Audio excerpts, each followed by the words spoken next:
Pai, e do Filho, e do Espírito Santo. Amém. Inspirai, ó Senhor, as nossas ações e ajudai-nos a realizá-las, para que em vós comece e para vós termine tudo aquilo que fizermos por Cristo, Senhor nosso. Amém. Santa Maria, Mãe de Deus, rogai por nós. Em nome do Pai, do Filho e do Espírito Santo. Amém. Muito bem, boa noite a todos, bem-vindos ao nosso programa ao vivo, uma alegria nós estarmos juntos, mais uma vez, para refletirmos e partilharmos um pouco a nossa fé. Vejam, no dia 15 de agosto, agora, daqui a 2 dias, inicia um tempo que devocionalmente nós chamamos de Quaresma de São Miguel.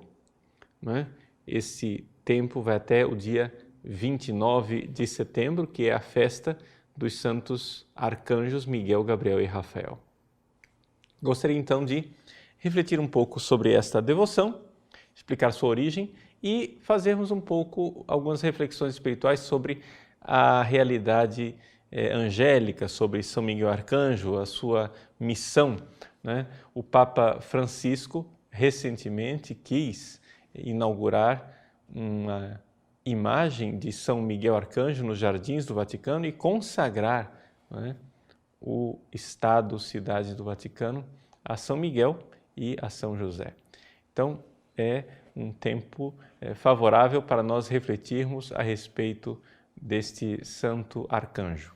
Muito bem, vamos começar então explicando a origem da Quaresma de São Miguel. A origem da Quaresma de São Miguel está ligada a São Francisco.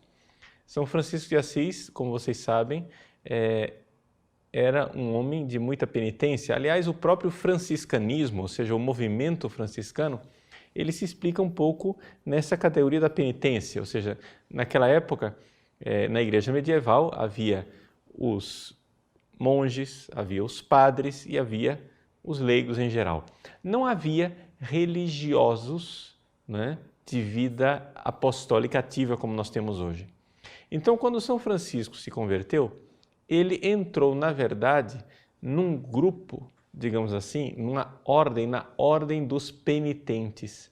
Ou seja, tratava-se de um grupo de pessoas que fazia penitência publicamente. E ele também pregava o Evangelho. Então, dessa forma, foi surgindo a ordem dos franciscanos. São Francisco, então, era um homem de grande penitência.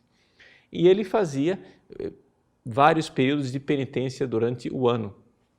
Um dos períodos de penitência que ele realizava era do dia 15 de agosto, festa da Assunção de Nossa Senhora, até o dia 29 de setembro, porque ali se realizava essa chamada Quaresma de São Miguel. Era um período a mais de penitência em honra de São Miguel Arcanjo. Aliás, é interessante nós recordarmos que foi durante a Quaresma de São Miguel que São Francisco recebeu, já no fim da sua vida, as chagas que ele tinha. Ele era marcado com as chagas de Cristo crucificado. Pois bem, como é então que se vive esta Quaresma de São Miguel? Primeira coisa, você deve notar que são 46 dias. Vá ao calendário, você contando do dia 15 de agosto ao dia 29 de setembro, são 46 dias. Mas, no meio desses 46 dias, existem também 6 domingos. Então, na realidade, não entra dentro da Quaresma de São Miguel os domingos, que podem ser considerados, digamos assim, tempos de um pequeno parênteses daquela penitência que está sendo feita da Quaresma de São Miguel. O que é necessário para viver a Quaresma de São Miguel? Nós temos aqui o devocionário a São Miguel Arcanjo, que é publicado pela Canção Nova. Na página 73, quem tem o devocionário vai encontrar a seguinte explicação. A Quaresma em honra a São Miguel Arcanjo inicia no dia 15 de agosto e termina no dia 29 de setembro, com a festa de São Miguel. Então, o que é que se aconselha? Se aconselha que em casa haja um altar para São Miguel, ou seja, uma pequena imagem de São Miguel, quem sabe uma estátua de São Miguel, se for oportuno, mas isso não é necessário para a validade da Quaresma, só é uma questão de expressar a devoção. Você então leva uma vela para que o padre abençoe. Com esta vela benta, você acende a vela na frente da imagem de São Miguel e você então faz suas orações. As orações aconselhadas, porque tudo isso daqui, gente, é liberdade dos filhos de Deus, são conselhos, não é? A oração que é aconselhada são duas orações básicas, não é? Evidente que você inicia com o sinal da cruz, então você reza a oração a São Miguel Arcanjo, que foi composta pelo Papa Leão XIII, não é? Aquela famosa oração, São Miguel Arcanjo, defendei-nos no combate. Sede nosso refúgio contra a maldade e as ciladas do demônio. Ordene-lhe Deus, instantemente o pedimos.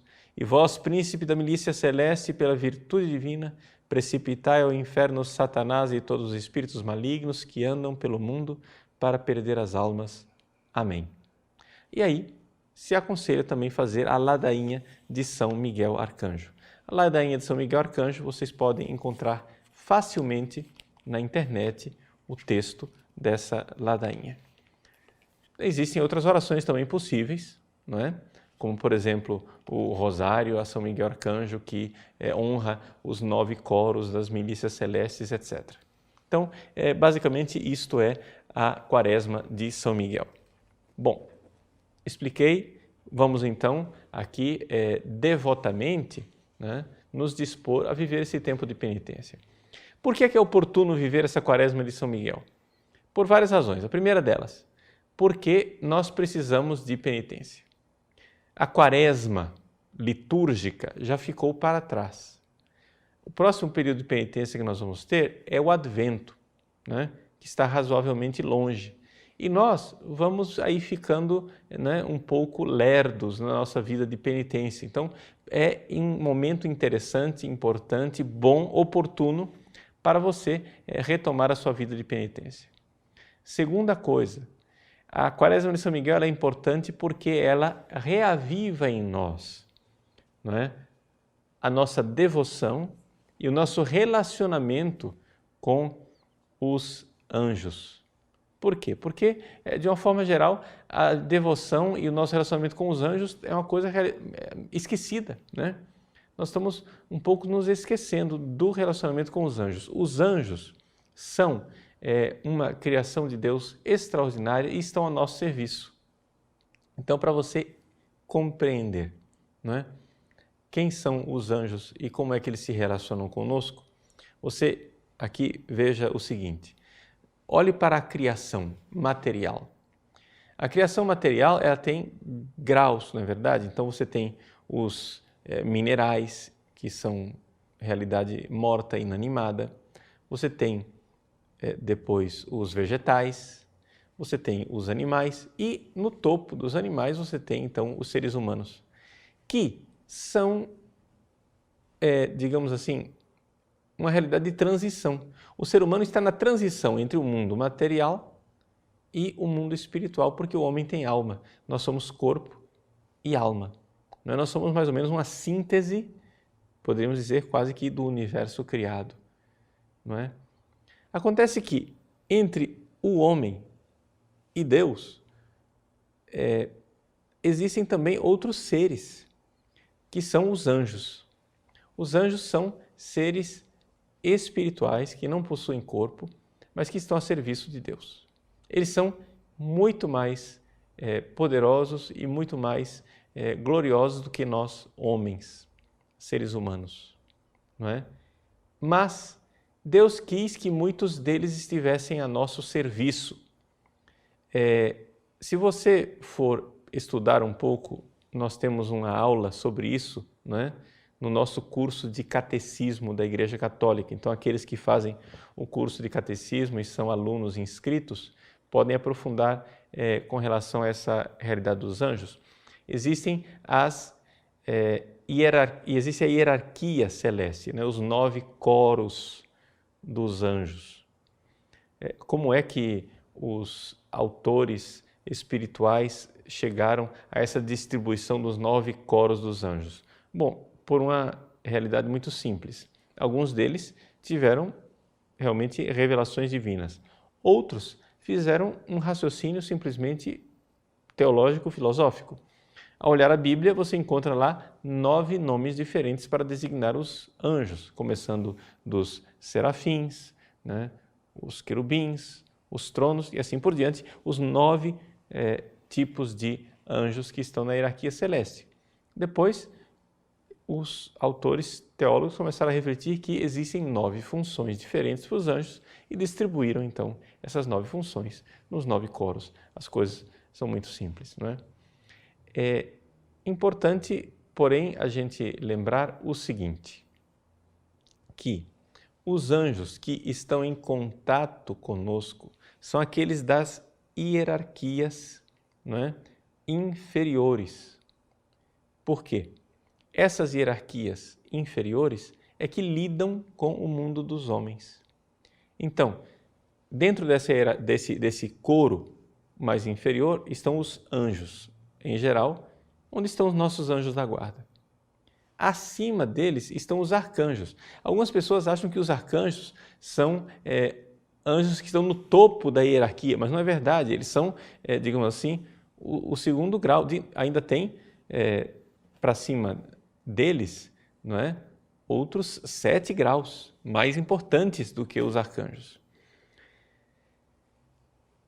Vamos então entender um pouco, não é, quem é São Miguel Arcanjo, né, que está nessa hierarquia, e que nós iremos comemorar no dia 29 de setembro, junto com outros 2 arcanjos, Gabriel e Rafael. Bom, vou tentar explicar isso partindo das Sagradas Escrituras. Veja, a própria Bíblia nos fala de como foi que surgiram os demônios. Deus criou os anjos. Antes mesmo da criação do mundo, antes que o mundo existisse, não é? Os anjos já existiam. É um pouco complicado explicar para vocês, assim, com brevidade, como é que os anjos vivem o tempo, não é? Porque, na realidade, cada anjo tem o seu tempo. O tempo, assim como nós aqui, seres humanos, vivemos o tempo em comum, nós estamos aqui sincronizados no mesmo tempo, os anjos não são assim.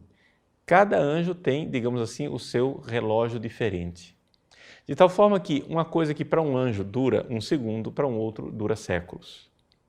Então, cada anjo é um pouco diferente. Seja como for, existe o tempo para os anjos.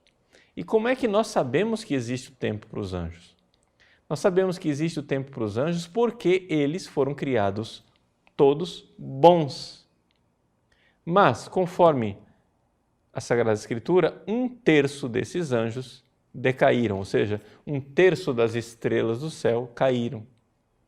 1/3 das glórias celestes precipitaram no abismo do inferno por desobediência. Ora, se eles eram bons e ficaram maus, existe um antes, existe um depois. Se existe um antes e existe um depois, de alguma forma, isso é um tempo. Nós não conseguimos imaginar o tempo dos anjos, porque nós não temos experiência disto. Mas, logicamente, conceptualmente, filosoficamente, nós vemos que existe um tempo para os anjos. Então, os anjos, eles viveram um tempo, um período de tempo. Deus os criou e pediu deles uma provação, um momento de fé em que eles deviam confiar em Deus. É importante nós lembrarmos que quando Deus criou os anjos não estavam na presença de Deus. Deus se revelava a eles de alguma forma, né, muito superior, maravilhosa, mas era uma revelação, não era Deus face a face. Eles não viam Deus face a face. Aí você vai dizer, padre, como é que o senhor sabe disso? Por lógica das coisas. Ou seja, Deus, ele é uma verdade tão atraente que uma vez que você vê esta verdade, é como se você não tivesse mais escolha. Então, Deus criou os anjos longe da sua face, estavam na sua glória, estavam no céu, digamos assim, porém não viam Deus face a face, viam somente uma revelação de Deus. E Deus, então, pediu a estes anjos uma prova de amor. Você vai dizer, mas para que é que Deus inventou de provar os anjos? Por uma razão muito simples. Deus é amor e Ele quer ser amado.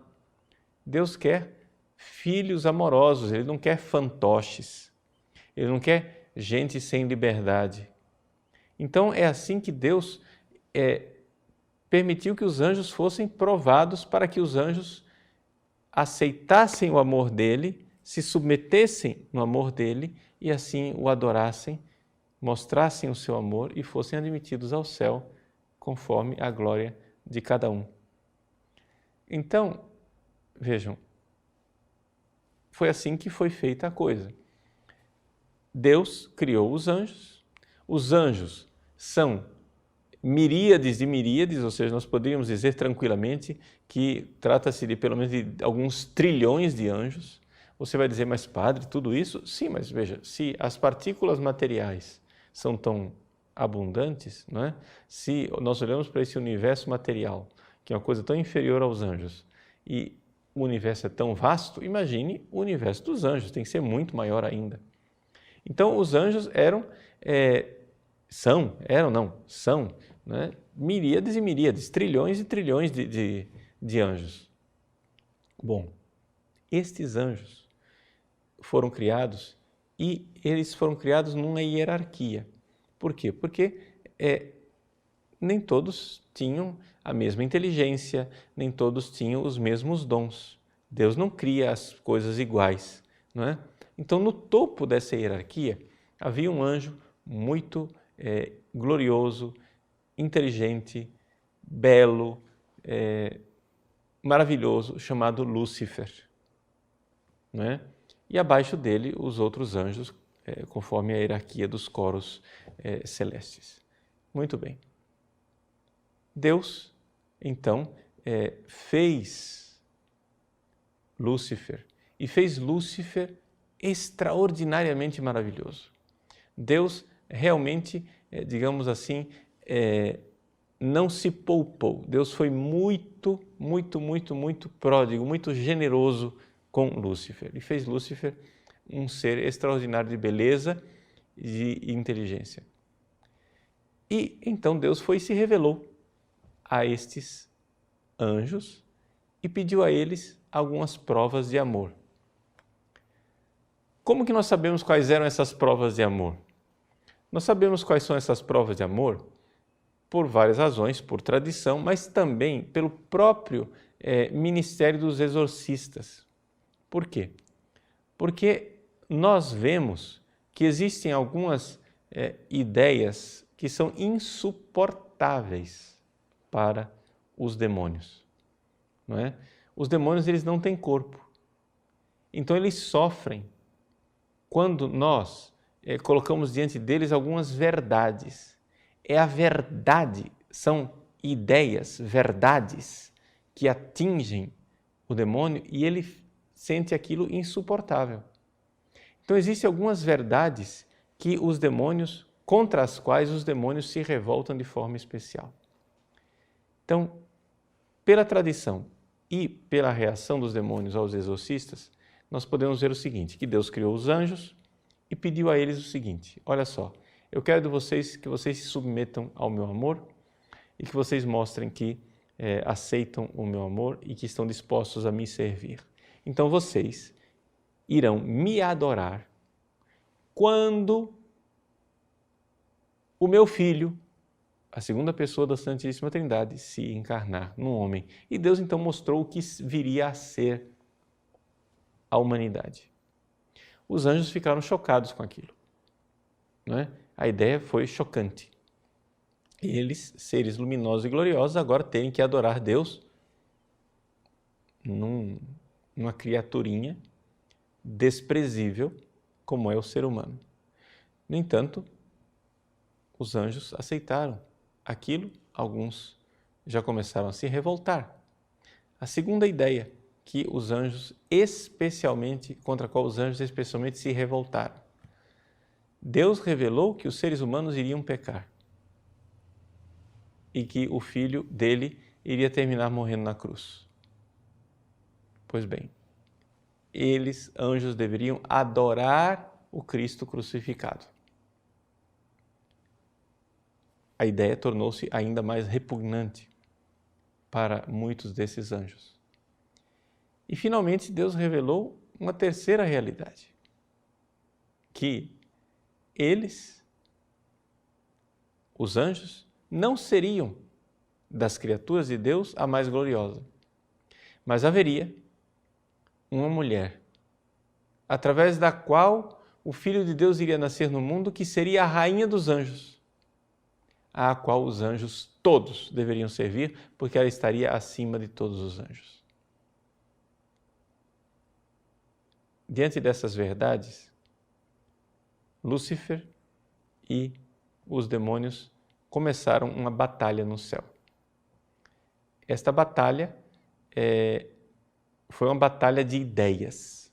Ele começou a tentar persuadir, para vocês entenderem batalha de ideias, vamos usar a palavra pregação, né? Ou seja, começou a pregação dos anjos fiéis a Deus e os anjos que estavam sendo tentados para pecar e para se revoltar contra Deus.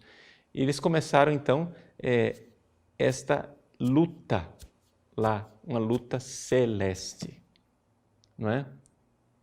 De tal forma que houve perdas dos dois lados.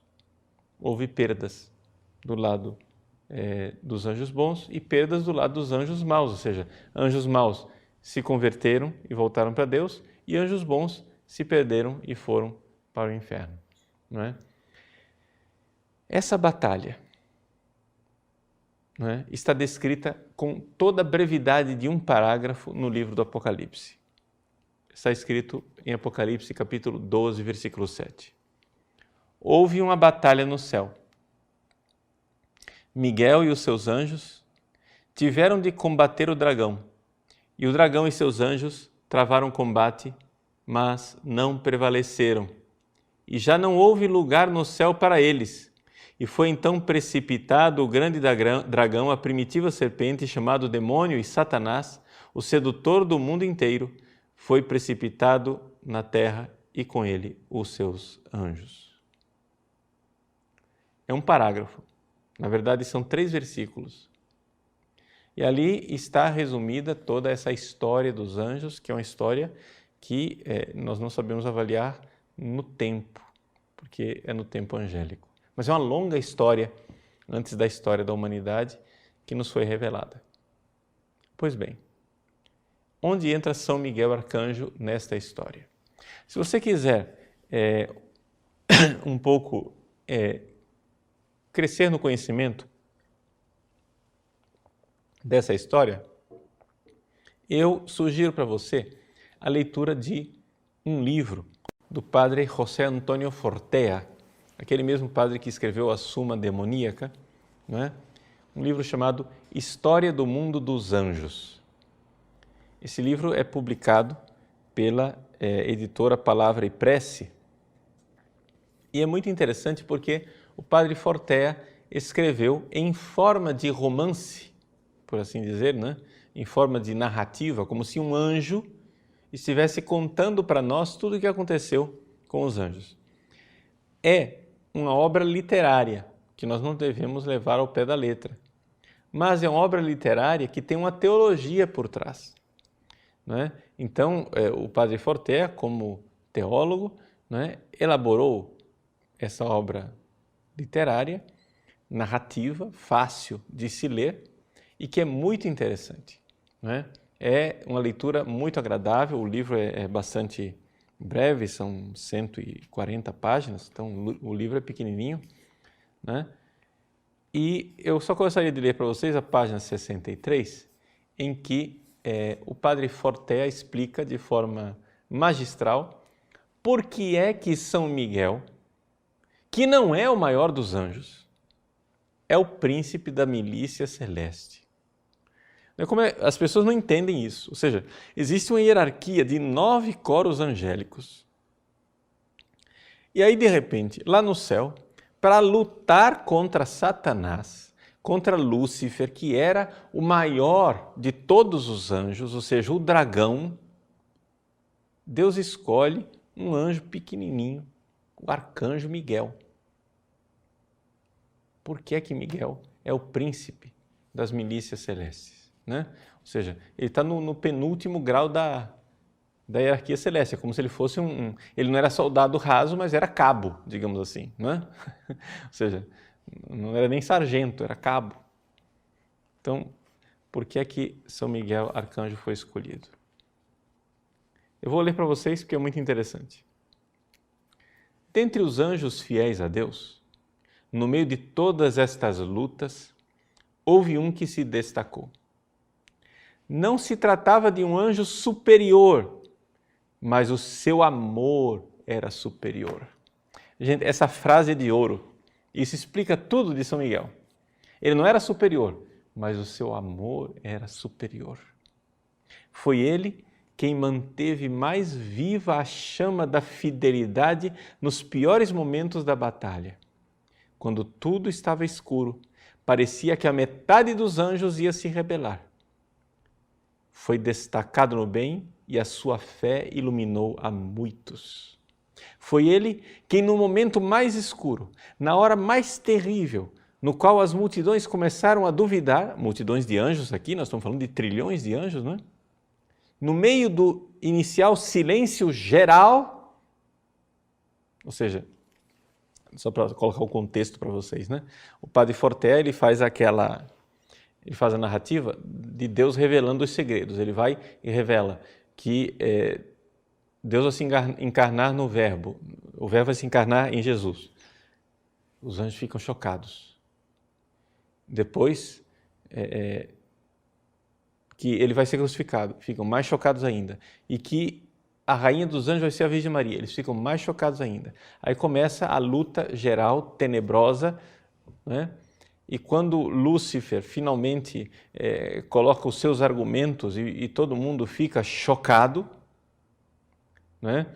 Lúcifer diz que Deus não pode ser amoroso, né? Isso que Deus está exigindo é um absurdo, isso que Deus está pedindo é o fim da picada, e blasfemou contra Deus. Quando Lúcifer blasfemou contra Deus e todos ficaram chocados, naquele silêncio em que Lúcifer dizia: vocês são tolos, vocês estão seguindo essa lógica louca dele, daqui a pouco ele vai querer que nós o adoremos numa vaca, não é? É absurdo isso que Deus está exigindo de nós, Deus está nos humilhando, sejam livres, nós precisamos ser livres. Muito bem, quando Lúcifer apresentou seus argumentos e houve um silêncio geral, nesse silêncio geral, Miguel, que não era um anjo superior, mas era superior no amor, o seu amor era superior, no silêncio geral, ele gritou: quem como Deus? Em hebraico, Mi-Ha-El.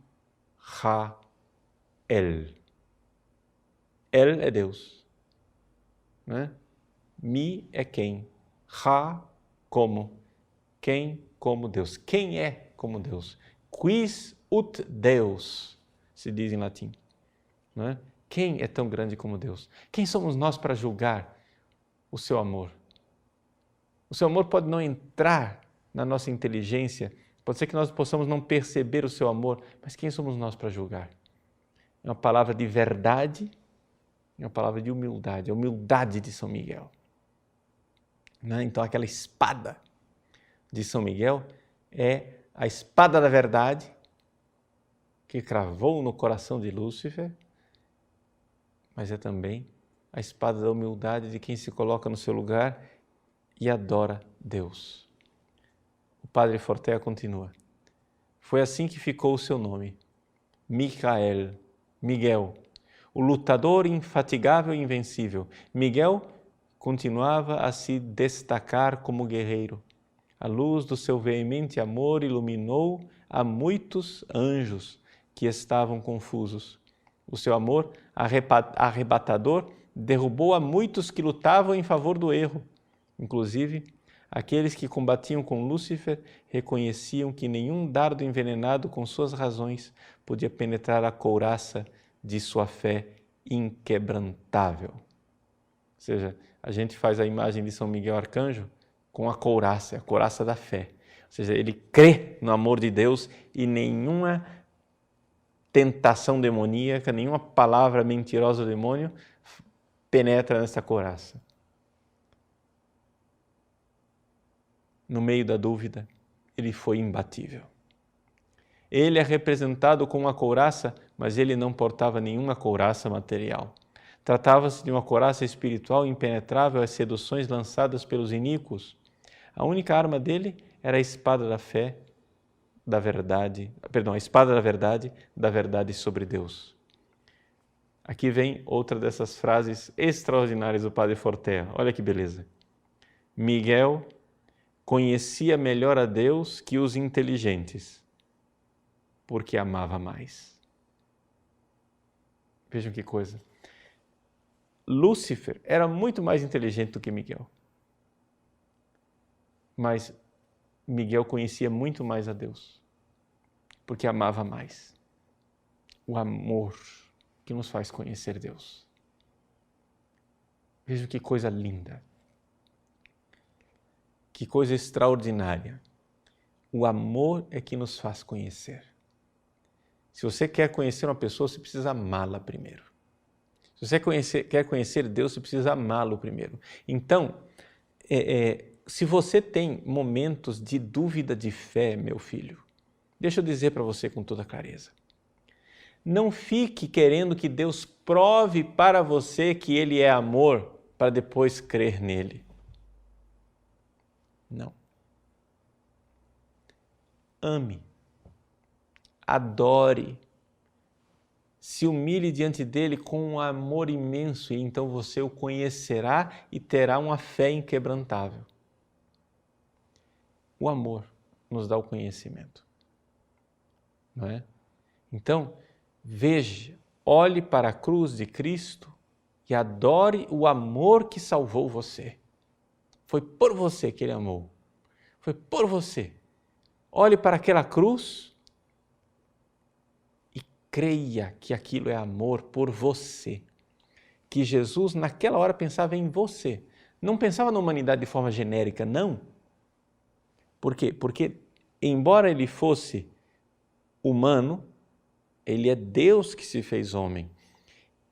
E embora fosse uma alma humana, Deus deu àquela alma humana um poder extraordinário para poder cumprir sua missão. E a missão de Cristo era amar a cada um de nós. Portanto, Cristo na cruz pensava em mim, em você, pessoalmente. Ele amou você pessoalmente.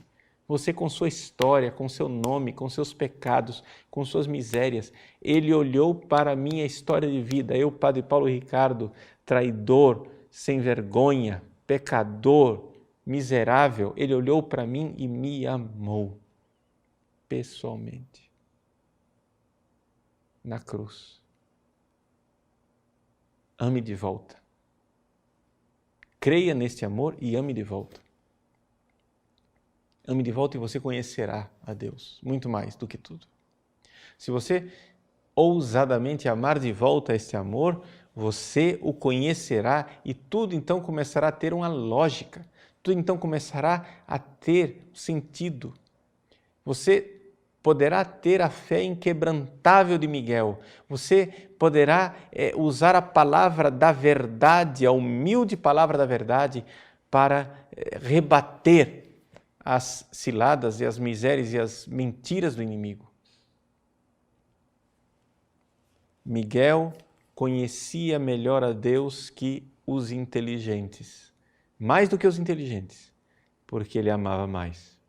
Por essa razão, aqueles que foram ao seu encontro tiveram que recuar, ou seja, os malignos, os miseráveis, não é? Que tiveram que recuar diante disso tudo. Algumas pessoas ficam perguntando, padre, mas por que é que Deus não perdoa Satanás? Por que é que Deus não perdoa Lúcifer? Bom, a realidade é a seguinte, ele ofereceu o perdão para Lúcifer nesse tempo do perdão. Na página 89, o padre Fortea, digamos assim, redige na narrativa dele o diálogo de Deus com Lúcifer quando Deus oferece a última chance para Satanás. Ele diz assim: meu filho, é Deus falando com Lúcifer, volta para mim. Esta é a tua última oportunidade. O teu pecado não é maior do que a minha misericórdia. Fui grande ao criar o céu, mas maior é o meu perdão. Se retornares e choras as tuas faltas, tu serás a joia do céu. A luz da minha compaixão perfeita resplandecerá em ti. Os milênios te contemplarão e me glorificarão. E aí Deus fala, veja, Lúcifer, se você voltar atrás, se você se arrepender, os seres humanos que vão pecar, não é? Eles irão olhar para você, Lúcifer, e vão dizer assim, nossa mãe, se Deus perdoou Lúcifer, vai perdoar nós também. Não é? Eles, olhando, compreenderão que não há pecado que não possa ser perdoado. Tu, melhor do que ninguém, poderás transmitir esta confiança àquele que caiu. Tu serás um grande pregador, um grande intercessor ao longo dos séculos. Então Deus está dizendo, Lúcifer, eu dou para você uma missão, você se converta e aí você vai ser aqui no céu um intercessor que vai dizer assim, vai repetir sempre, Pai, se perdoastes a mim, perdoa também a eles. Essa era a proposta de Deus para Lúcifer. Mas é evidente que Lúcifer não aceitou. Disse, non serviam, não servirei, jamais me ajoelharei diante deste homem nascido de uma mulher. Jesus. Então, nesse momento, diz o padre Fortea, que o dragão ameaçou em se lançar de novo em direção ao mundo angélico, Miguel, o arcanjo, desembaiou a espada e a mostrou a ele. E Satã deu um sorriso irônico e, com um gesto de desprezo, deu um impulso para se jogar em direção das nuvens dos anjos. E Miguel, sem duvidar, e com um gesto instantâneo, cravou-lhe a espada no coração. A verdade enterrada no próprio coração do diabo teve um efeito fulminante. O imenso dragão ficou como com seus pés colados ao chão, como se não pudesse levantá-los 1 milímetro. E aí então, Miguel então expulsa Satanás do céu. É somente uma forma romanceada, digamos assim, de expressar num livro inteiro aquilo que a meditação teológica dos séculos da Igreja e da tradição, né, nos revela a respeito do mundo angélico e que está aqui num pequeno parágrafo do Apocalipse, né, de São João. Então, vejam, por que é importante nós vivermos essa quaresma de São Miguel? Primeiro, porque a penitência é importante por causa dos nossos numerosos e graves pecados. E segundo, porque nós precisamos ter um relacionamento com os nossos anjos da guarda, ter um relacionamento com São Miguel Arcanjo, que é o anjo da guarda da Igreja, principalmente nesse momento em que a Igreja vive atribulada, nesse momento de crise, né, em que a Igreja tanto precisa da palavra da verdade, da ortodoxia e da humildade de São Miguel para servir a Deus. Então, aumentar a nossa devoção para com São Miguel, sabendo, tendo ele como modelo, com esta fé, essa couraça da fé inexpugnável e essa espada da verdade. Nós, protegidos por ele, podemos servir a Deus também nessa nossa luta. Porque a vida do homem na terra é uma luta. Essa luta que terminou lá no céu, ela continua aqui, não é? Porque nós, ou seja, para os anjos não há mais mudança. Os que estão salvos, os que estão perdidos. Mas para nós a luta continua. Nós temos ainda a nossa alma em perigo e nós podemos ouvir uma palavra da verdade ou podemos ouvir a palavra da mentira. Precisamos da ajuda dos anjos. Deus quer nos ajudar através dos nossos santos anjos. Vamos fazer um pequeno intervalo. Nós voltamos daqui a pouco para responder algumas dúvidas ou perguntas que você possa ter com relação a toda essa questão teológica que nós estamos expondo. Até já.